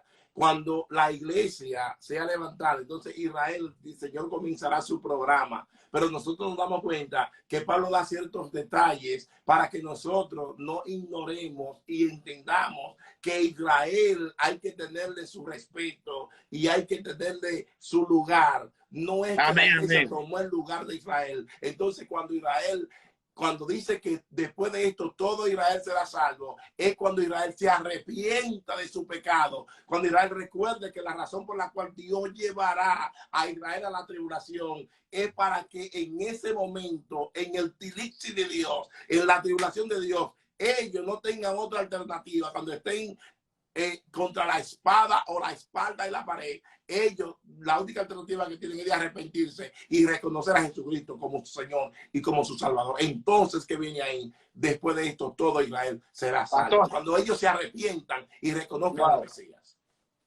Y qué bueno que usted tocó eso, porque eso lo empezamos tocando al principio. Allí, Romanos 11, ahí muestra que la iglesia es diferente a Israel, porque dice, después de esto todo Israel será salvo. Después de que entre toda la plenitud de los gentiles y que todo lo que haya que pasar, sí, pase. Una cosa es el tiempo de los gentiles y otra cosa es la plenitud de los gentiles. Amén. El tiempo de los gentiles comienza cuando la conquista en el año 606 o al 605 antes de Cristo, cuando Nabucodonosor, que era general del ejército de Babilonia, que iba, entonces cuando iba su padre murió Nabonido, entonces él regresó y cuando llegó ya era general y tuvo que dar 3 viajes su ejército. Entonces desde ahí comenzó el tiempo de los gentiles. El tiempo de los gentiles ha tenido cierto cumplimiento, de un cumplimiento parcial, no imparcial. Cuando Israel ya volvió a su nación, que desde ese entonces Israel siempre ha estado por más de 2500 años, estuvo bajo el dominio de los gentiles, bajo el dominio de los babilonios, bajo el dominio de los medos persas, bajo el dominio de los griegos, bajo el dominio de los romanos, luego después de los romanos bajo el dominio del imperio bizantino, bajo el dominio de los otomanos, bajo el dominio después también de los árabes, el dominio también de los islámicos. Y cuando ellos, entonces después en el 48, surgieron unos puntos desde el 17 hasta el 48, que Dios movió ciertas teclas para que se le diera el regreso a la tierra de Israel, cosas que ahora, por asunto de tiempo, no voy a dar más explicaciones. Amén, pastor. Y ahí vamos para la siguiente pregunta, pastor, para la cuarta pregunta, para ir avanzando. ¿Cómo pudieron el rico y Lázaro hablar si estaban en posiciones diferentes? Uno estaba en el cielo y el otro estaba en el lugar de tormento. Y sabemos que este texto no es ni una parábola, porque no es una parábola, es algo que Jesús habla, que hoy yo digo pues que cuando uno mira las escrituras, el Señor da una luz de lo que va a pasar en el tiempo final. Amén. Sí, la pregunta me la hizo, usted la va a contestar. No, yo se la estoy haciendo, pastor. Ok. Lo primero que debemos de observar es, siempre me gusta a ver lo que opina fulano, lo que opina mengano, entonces yo hacer mi propia conclusión. Recuerde que en este mismo capítulo, el Señor comienza, hay varios tipos de parábolas, aunque no estoy diciendo que es una parábola, pero hay varios tipos de parábolas. Está la parábola de reino, está la parábola de juicio, está la parábola de salvación, está la parábola de administración o de mayordomía, y está la palabra de insensatez, parábola de lo que llama insensatez y desensatez, del dominio, del uso de las cosas que Dios le da a uno. Aunque no es una parábola, observe que en el mismo capítulo 16, cuando habla del mayordomo, lo menciona como algo, siempre lo que se llama la historia. Jesús nunca habló una parábola fuera de la historia. Siempre fue un hecho real, algo que acontecía. Entonces aquí él narra esto, una narración que nosotros debemos de entender que es una historia que sucede y toma dos personajes. Toma a Lázaro, se cree que vivía en los tiempos, ya eran tiempos de Moisés, porque el Señor le dice, porque no puede ser los tiempos de Abraham, porque Moisés viene de Abraham y Moisés no era Jesús. A Moisés y a los profetas tienen. Ahora bien, Jesús lo que está mostrando no es la realidad de la conversación que están uno en el infierno y otro en el cielo, sino lo que él quiere mostrar es que el hombre continúa viviendo y establecer la diferencia entre lo que es la muerte y lo que es la vida. Que la muerte y la vida no son más que dos lugares diferentes, que son dos posiciones o dos distancias, lo que llaman dos estados diferentes. Todo continúa bien. La gente dice que el muerto con tierra tiene. Es mentira. No es que el cuadro que Jesús presenta, no es que sucede, sino más bien Lázaro está representando a que el más pobre de la tierra tiene salvación cuando cree en Jesús, y que ese es el final para el hombre que cree en Jesús. Y Abraham está representando al Padre. No es que los muertos tienen conversaciones, porque ellos dentro de los detalles que da, si lo interpreto como una parábola, cosa que no es, porque nunca se toma una parábola como una doctrina, aunque eso es apoyado en el libro de Marcos, en el capítulo 9, la existencia del infierno, y en otros capítulos más, pero sí tomamos la realidad de que hay una diferencia en el estado del hombre rico, porque el hombre rico vivió para su esplendidez, vivió para sus deleites, vivió para él, pero no es que los muertos pueden hablar mutuamente, porque es imposible. Allá en el libro de Eclesiastés nos dice claramente el final de los hombres cuando mueren, y Jesús lo establece. No es una conversación real, sino más bien Cristo lo que está es figurando el estado del salvado y del perdido. Amén, pastor. Y como dice Tesalonicenses 2:11, segundo libro de Tesalonicenses 2:11, que es enviado a aquellos que no creen, de manera que ya no crean. Es como un castigo por haber rechazado al Señor. O sea, lo que se está mostrando allí es que habrá gente que irá a ser salvo y habrá personas que irán a ser condenados. Y el rico tenía, en la tierra lo tenía todo, pero rechazó a Jesús. O sea, hay gente, pastor, hoy en nuestros países, y aún gente que uno conoce que tienen buenas posiciones, pero no quieren nada con Dios. porque hay gente que piensa que el día que se muere, ahí se terminó todo.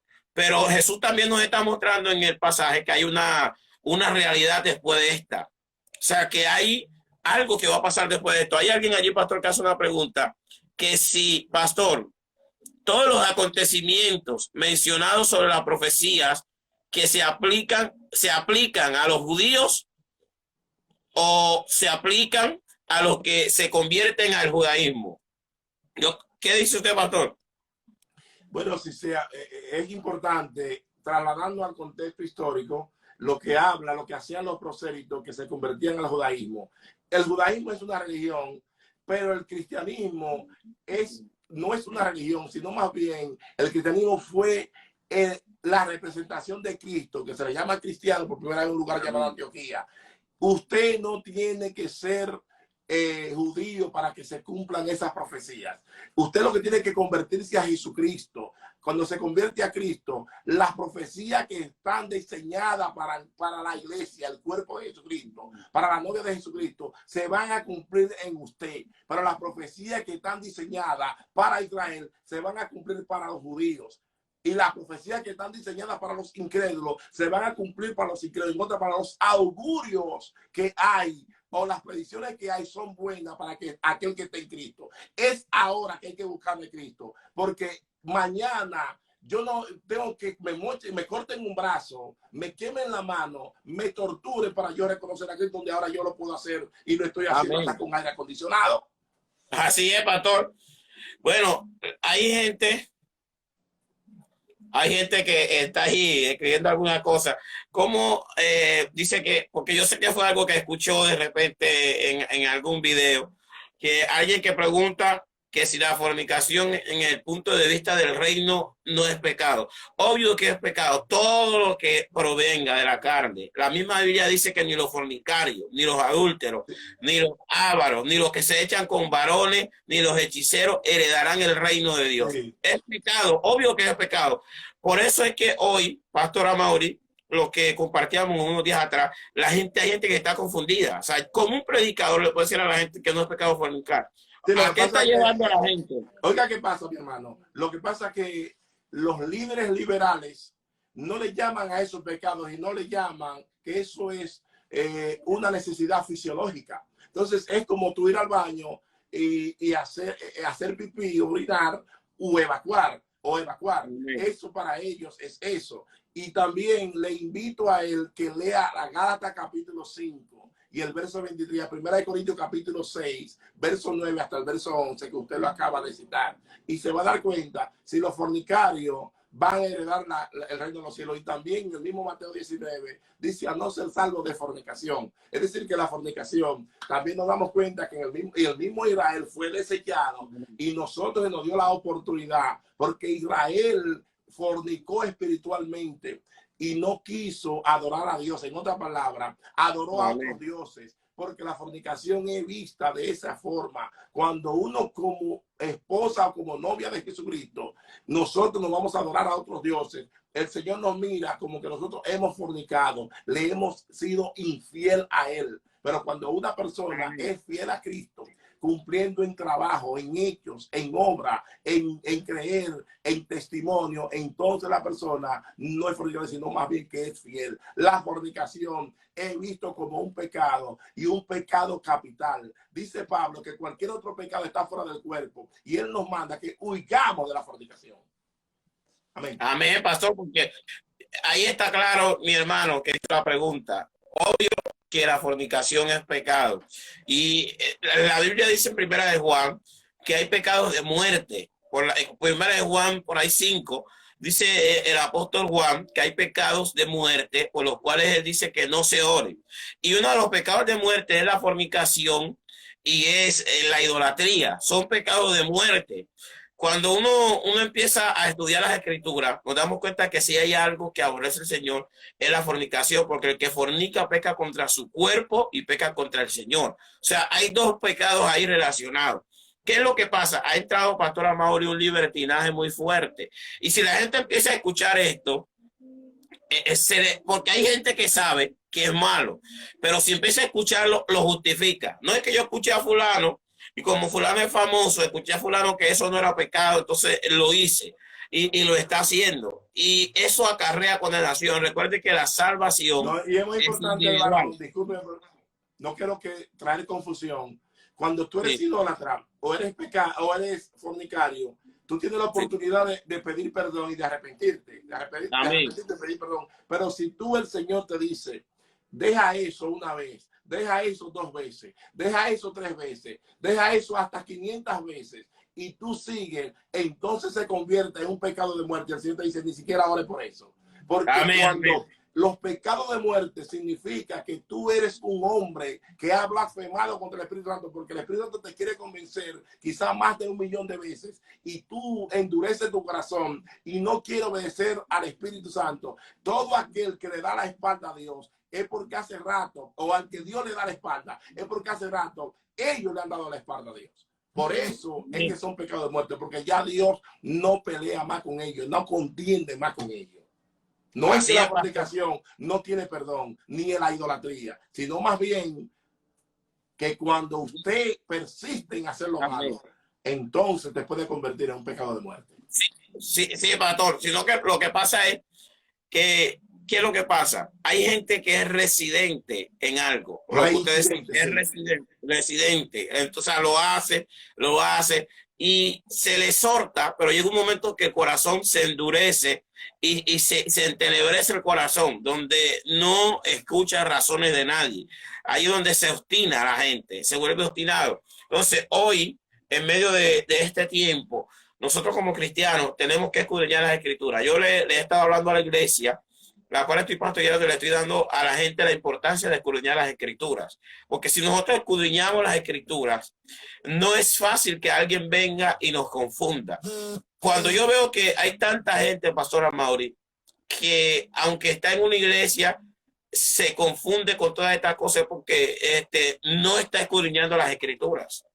Porque yo puedo escuchar a cualquier predicador, puede ser el predicador más famoso de la tierra, pero nadie a mí me va a mover de mis principios, porque yo llevo toda mi vida casi sirviendo al Señor. Entonces nadie me va a mover de los principios, de lo que a mí se me ha enseñado, de lo que se me enseñó desde que yo empecé a caminar con Dios. O sea, nadie me va a mover de mi principio, aunque sea el hombre más famoso, porque la Biblia dice que aun si un ángel viniere con una doctrina diferente a la que hemos recibido, no lo recibamos. Entonces yo tengo que tener mis principios claros. Entonces, Pastora Mauri, vamos avanzando. Antes de que usted haga la otra pregunta, nadie construye un edificio sin tener principios. Usted forma un edificio o estructura un edificio con principios. Por ello es que nosotros estamos donde estamos en estos tiempos, porque no se le está enseñando principios, no se está enseñando fundamento. Es el fundamento que a nosotros los creyentes nos lleva al cielo. No es la profundidad, es el fundamento. Creer que sin santidad nadie verá al Señor, creer que Jesucristo es el Señor, creer que Jesucristo es el único medio para llegar al cielo, creer que hay un Dios en el cielo, creer que un día tenemos que ver el rostro del Señor. Ese es el fundamento. No podemos tratar de traer otro fundamento como usted acaba de exponer. La próxima pregunta, ¿verdad? Sí, pastor, hay alguien que está preguntando que hay alguien que hace una pregunta ahí. Se hace una pregunta y es que el celo de pareja es de Dios o del diablo. Depende el tipo de celo. Cuando usted cela a su esposa por algo o la esposa cela a su esposo por algo que es un motivo, eso es normal porque usted está reclamando su pertenencia, su territorio. Pero una persona celosa, eso puede ser del mismo enemigo, del diablo. Amén. Porque pastor, a un número dice que sobre el hombre entraba espíritu de celo. Sí. O sea que llega a un estado que se puede volver un demonio, se puede volver un espíritu. Claro, porque claro. hay mujeres que ya... No perdonará. Haga la otra pregunta y catológica. Vamos arriba. Vamos, pastor. La pregunta número 5 es, ¿cómo se va a manifestar el anticristo? ¿Va a ser una persona y cómo reconocerlo? Bueno, es importante que nosotros, por ejemplo, el enemigo, se dice que el anticristo será el hijo del diablo. El enemigo no sabe el día ni la hora en que Cristo regresará.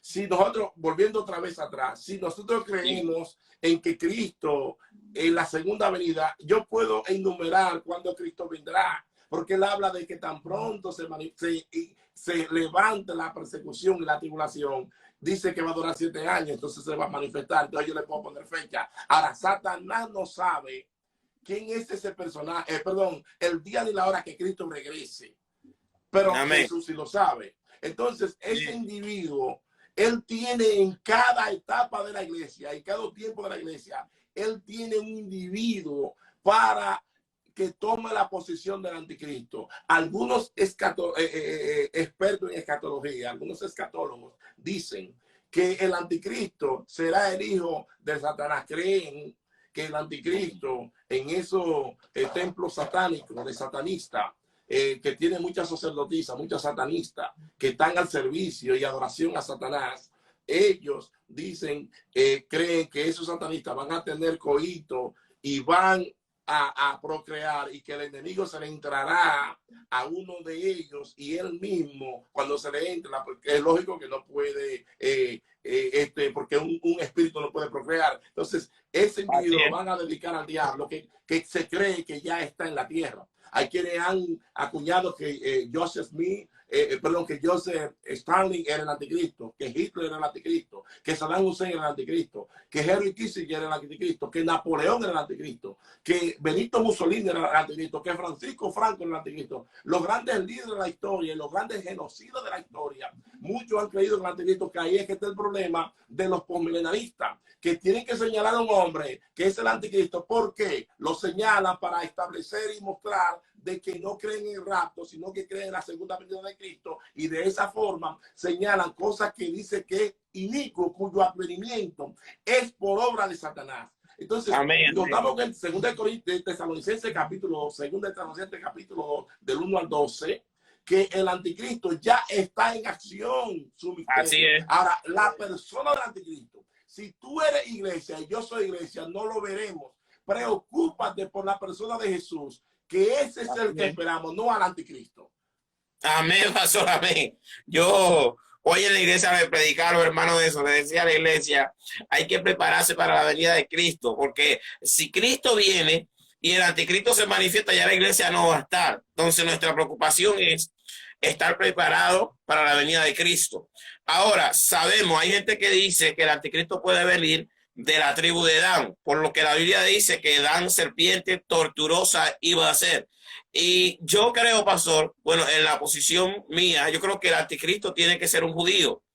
Tiene que salir de Israel, porque los judíos no van a dejar sentar en su templo a nadie que no sea judío. El judío es celoso con su doctrina y con lo que ellos creen, a tal punto que un judío no se casa con una mujer que no sea de su linaje. Es raro ver a un judío casado con una latina. Si está en Israel es muy raro. Aquí en mi país, en mi ciudad, hay una tienda de judíos y el judío está con su esposa y ellos visten con su túnica, está normal, como si estuvieran en Israel. Tiene, la mujer está cubierta todo su rostro y uno sabe que son diferentes. La gente los ve y dice, bueno, son diferentes, pero nosotros que estudiamos las escrituras sabemos que son judíos. O sea, no importa la tierra donde ellos vivan, donde ellos están, siempre tienen su costumbre, su cultura. Sabe de qué pueblo son.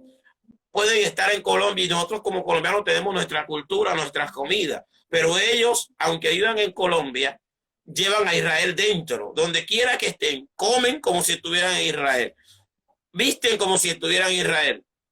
Entonces, los judíos, pastor Amaury, creo yo, que como usted decía, que muchos han pensado de que los líderes antiguos eran el anticristo.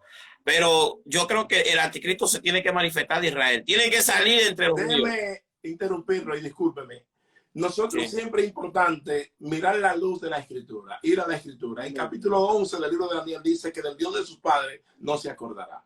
Ahora, en el contexto no nos habla directamente que era judío. en Apocalipsis 13 nos dice que sale del mar. La interpretación del mar, conforme a lo que dice Mateo 13, en la parábola del misterio del reino, conforme al verso 11 del capítulo 13, no habla del misterio del reino, y conforme a esas parábolas, y más adelante, creo que en el versículo 40 y algo, nos habla que el mar está compuesto por aquellos que no son conversos, por la muchedumbre, por las naciones, por los pueblos, por las lenguas, que no son conversos, que no son parte de la iglesia. Eso es lo que define Jesús cuando él está dando la interpretación a lo que es la parábola, creo que del mismo, de la red barredora. ¿Qué pasa? Que hay conjeturas, conforme a primera de Reyes, capítulo 12, cuando el mismo Adán dice que no tenía parte con David, y él mismo renunció a ser parte de lo que es Israel. Se ha hecho muchas conjeturas acerca de que se dice que el anticristo es judío, otros dicen que es gentil. Yo le voy a ser honesto, yo se lo dejo a aquellos que vayan a ver el anticristo. Yo no me quiero decir nada. Amén, pastor, amén. Aleluya. Amén, pastor. Entonces, pastor Amaury, yo creo que nos quedan como unos 7, 8 minutos nos quedan. Se nos ha ido el tiempo. Nos quedan 5 preguntas más. Entonces, no sé si para el próximo domingo, pastor Amaury, podemos hacer un live también a la misma hora. ¿Qué dice usted? Sí, está bien, porque ya estoy un poco cansadito. Sí. Y hay preguntas que yo voy a seguir investigando. Me hicieron unas que tengo que seguir investigando porque me gusta dar la respuesta mucho más clara. En la domingo de esta tarde voy a hacer mi cálculo para hablarle exactamente y la aplicación perfecta. Y otro punto es que, hay que decirle, creo que es muy importante que nosotros como iglesia, creo que es mejor ya detener la pregunta, porque es importante darle las gracias, expresar la gratitud a aquellos que tuvieron el tiempo, tomaron su tiempo y se detuvieron a escuchar a uno que sencillamente lo que quiere ser, como dijo el apóstol, como dijo el profeta Juan, yo no soy ni encorvado soy digno de desatar la correa del calzado del Señor. Y nosotros humildemente estamos tratando de contestar la pregunta. No es un asunto que yo gané, que fulano perdió. Esto no es eso. Lo que queremos es que Cristo sea formado y darle las gracias a cada uno de ustedes. Compartan, hagan preguntas, preparen para el próximo domingo y estaremos en el mismo lugar. Estaremos con mucho gusto, con mucho deseo a cada uno de ustedes contestándole la pregunta. Es lógico que las preguntas escatológicas muchas veces requieren de conjeturas. Uno dice de una forma, otro dice de otra forma. Hay preguntas que no tienen que ser fundamentales. Algo muy importante que dijo el teólogo llamado San Agustín de Hipona, que estamos hablando al principio acerca de la posición amilenarista. E inclusive el mismo Juan Calvino era un amilenarista. Y Juan Calvino es considerado uno de los teólogos más grandes que ha dado la historia de la iglesia. Es decir, lo único que nosotros, ya para estos tiempos, a Juan Calvino se le deja pasar porque Juan Calvino no tenía tanta luz como nosotros tenemos ahora, viendo el cumplimiento profético a la luz de nuestros ojos. Y quiero decirle que el gran teólogo Agustín de Hipona decía, las cosas que son absolutas hay que estar unidos. Lo absoluto es que hay un solo Dios, que hay un solo mediador entre Dios y los hombres, un solo espíritu. Eso es absoluto. Las cosas que no son absolutas, usted tiene que tener tolerancia. Por ejemplo, que yo tengo la posición de que el anticristo viene de Edad, que el anticristo viene de los gentiles, el anticristo es judío. ¿No? Eso no son cosas absolutas. Eso se puede vivir con eso. No hay problema. Y en todo, por ejemplo, en todo, alguien es de los testigos, alguien es mormón, uno sabe claramente que el único medio para llegar a Cristo se llama Jesucristo y que Jesús no llegamos al cielo si no es por Cristo, ni María, ni Pedro, ninguno de esos. Eso hay que tener amor. Entonces, cuando tenemos esos 3 principios claros, nosotros sabemos salir de los problemas y no estamos discutiendo y mirando al otro con malos ojos. Tiene la palabra, hermano Schneider. Amén, pastor Amaury. Para mí ha sido una bendición poder compartir con usted, poder estar en este live. Bendigo a todas las personas que se conectaron en esta hermosa noche y le llamamos a que pueda compartir el video y que durante esta semana que viene usted esté atento para el próximo domingo. Queremos, pastor, que el próximo domingo va a estar cardíaco, decimos nosotros acá en Colombia, va a estar cardíaco. Entonces, que pueda la gente estar atenta el próximo domingo. Bendigo también la vida de mi hermana Priscila, la vida de la pastora Lourdes allá. Pastor, muchas bendiciones para toda la familia. Y estamos aquí activos. No sé, podemos hacer una oración, Pastor Amaury. Sí, hágalo usted mismo, mi hermano. Y bendiciones, Amén. bendiciones para su esposa, para su familia, para la congregación que Dios le ha permitido pastorear y para todo, y bendiciones para toda Colombia. Amén. Amén, pastor, y tienen que venir este año, después que pase todo. Yo acá he estado hablando de ustedes, de su ministerio, de Priscila, la pastora, de todas he estado hablando, que con la ayuda de Dios creo que lo vamos a tener en la iglesia. Hoy estuvimos, la iglesia estaba full y estábamos hablando y estábamos preocupados porque hicimos una comida el domingo pasado y nos llegó el doble de la gente que fue el domingo pasado. Entonces, estamos así, wow, Señor. Estamos en un avance, pastor, fuerte. Dios está en el asunto. Entonces vamos a orar y por acá lo vamos a esperar. Vamos a estar orando que todo esto pase rápido y que podamos volver a que se abran las fronteras y se abran los aeropuertos. Amén. Padre, bendecimos a cada persona que está conectada ahí, que tú bendigas su casa, que bendigas su vida, que bendigas, Señor, su trabajo, que seas tú derramando de tu gracia y abriendo el corazón de cada persona para que estudien cada día las Escrituras. Te damos gracias, bendícenos en el nombre poderoso de Jesús. Amén. Gracias, mi hermano. Amén, pastor, bendiciones. Bendiciones. Amén.